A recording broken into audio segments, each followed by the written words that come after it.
Em Minas Gerais, o governador Romeu Zema se concentra em tentar derrubar os vetos do presidente Lula ao projeto de lei que renegocia as dívidas dos estados com a União. Minas Gerais está entre os estados com a maior parte da dívida. E o Zema quer retomar com empréstimos garantidos pela União e o Fundo Nacional do Desenvolvimento Regional. Como prevê o regime de recuperação fiscal, Zema quer que o governo federal continue pagando as parcelas de operações de crédito contratadas pelo Estado junto a bancos e instituições. A Câmara e o Senado vão analisar os trechos vetados pelo presidente Lula na volta das merecidas férias do Congresso Nacional, agora no próximo dia 3 de fevereiro. Paulo Loyola, o presidente Lula está contra Minas Gerais?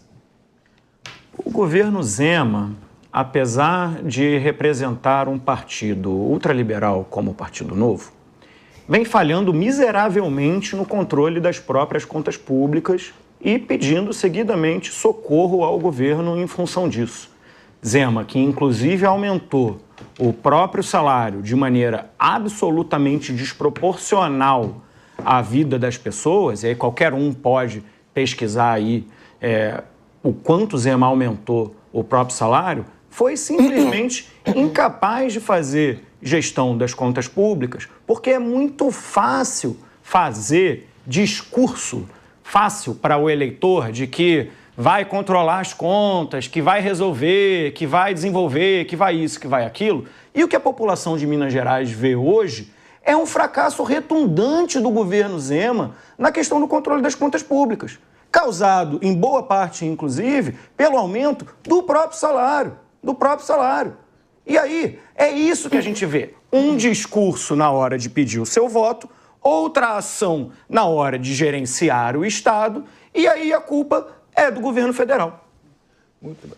Meu querido Paulo Loyola, muito obrigado mais uma vez, sempre presente, contundente, convicto e coerente com as suas ideias. Mas eu quero ver agora o Davi Andrade, que é de Minas Gerais. O Zema tá fazendo que nem o governo federal, gastando muito mais do que arrecada? Bom, Capês, eu posso falar um pouquinho de Minas lá, porque meu quintal eu conheço um pouco, né? O governo Zema, essa dívida do governo de Minas Gerais, aliás, como é a dívida dos demais estados, os grandes endividados em relação à União, é uma dívida antiga. Minas Gerais começou a criar essa dívida em 1990, na época da liquidação lá dos bancos estaduais. Essa dívida veio crescendo anualmente, a inflação mais 4%. Eu pergunto, que economia estadual cresceu com o governo não são pagas em dia, se os fornecedores do governo não recebem em dia? Agora, o que o governo central quer entregar para os estados é novamente um pacote de dívida impagável. Impagável. O governo, se fosse justo, deveria desagiar essa dívida, considerando historicamente o que arrecadou dos estados e municípios para a manutenção dessa máquina que explode com 39 ministérios, com o judiciário que gasta 1,6% do PIB. É essa que é a questão. Os estados estão quebrados por força de uma estrutura que transfere toda a arrecadação, ou grande parte dela, para a mão do governo central, gente. Governo, não é só o governo de Minas Gerais que está nessa luta, não, hein? É o governo do Rio Grande do Sul, é o governo de São Paulo, é o governo do Rio de Janeiro, está todo mundo nessa luta, porque está todo mundo de pires na mão mesmo. Estão todos quebrados e vão quebrar mais se essa renegociação não for repactuada. Essa que é a situação. Muito bem. Meu querido João Belucci, eu pensei ter visto ali o novo líder da Síria, Ahmed Al-Shara, entrevistando o Zema, mas não era um repórter apenas. Eu queria perguntar para você o seguinte, Belucci, não há um equívoco na distribuição e repartição das receitas entre os entes da federação? As pessoas moram na União ou moram nos municípios? Um país com dimensões continentais não deveria ser descentralizado, ter mais recursos para os municípios, ter um ensino totalmente municipalizado? Nos Estados Unidos, os municípios são fortes. Sim. Os estados menos fortes e a União menos ainda. Agora, ele tem que ir de pires na mão. Será que o fato dessa questão partidária, política, ideológica, pode ter influenciado os vetos? ou você acha que foi puramente econômica a decisão? Eu acho que tem um pouco dos dois, viu, Capesa? A questão ideológica e a política e a questão financeira também. Como o Davi trouxe o histórico da dívida de Minas, que o Estado veio tendo suas contas altamente judiadas por seguidos governos, tanto até do PT, do PSDB, enfim, que se alternaram lá no poder. De todo modo, você vê que o ideal que aconteça o debate público é dessa forma, às claras, que o Zema fale o que ele pensa, o Haddad fale o que ele pensa, o Lula, e às claras. Quanto mais publicidade nos debates públicos com esses atores políticos, melhor. E você vê que o Zema ele tem o discurso liberal, evidente, mas ao se deparar com a máquina, uma coisa é a sua ideologia, outra coisa é a sua atuação.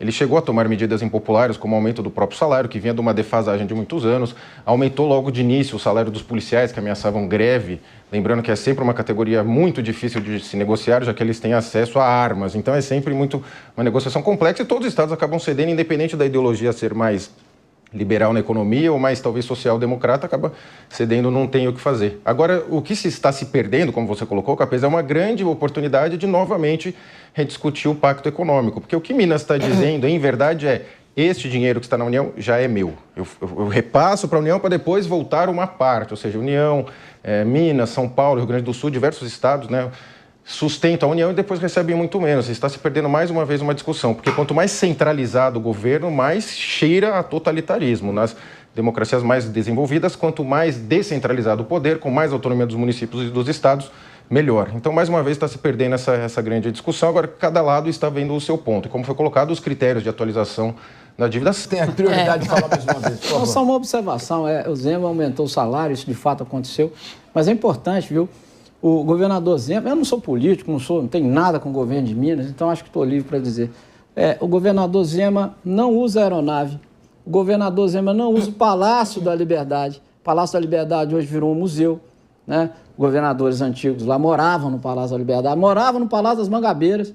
Até convido quem não é de Belo Horizonte a conhecer, um lugar maravilhoso. Virou também um museu a céu aberto, né? Ele mora no apartamento dele, né?